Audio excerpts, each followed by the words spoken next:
మగాళ్ళు బాధపడకండి, అందరిలాగే మగవాళ్ల కోసము ఒక రోజు. పూర్తి వివరాలకు చదవండి రేపటి సాక్షి హైదరాబాద్ ఎడిషన్.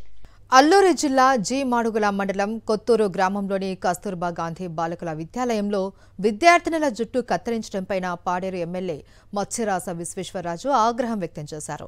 ఇలాంటి ఘటనలు పునరావృతమైతే పరిణామాలు తీవ్రంగా ఉంటాయని హెచ్చరించారు. స్కూళ్లలో ఇలాంటి దారుణాలు జరుగుతుంటే విద్యాశాఖ మంత్రి లోకేష్ ఏం చేస్తున్నారు అని ప్రశ్నించారు ఎమ్మెల్యే మత్స్యరాజ.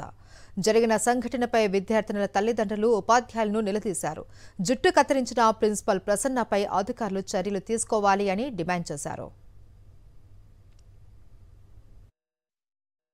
నేను ఒకటే అడుగుతున్నాను, ఈరోజు విద్యాశాఖ మంత్రిగా ఉన్నటువంటి నారా లోకేష్ గారు ఏం చేస్తున్నారని అడుగుతున్నాను. ఇలాంటి విద్యా కేంద్రాల్లో ఇలా జరుగుతున్నప్పుడు ఏం చేస్తున్నారని ఈరోజు అడుగుతున్నాను నారా లోకేష్ గారికి.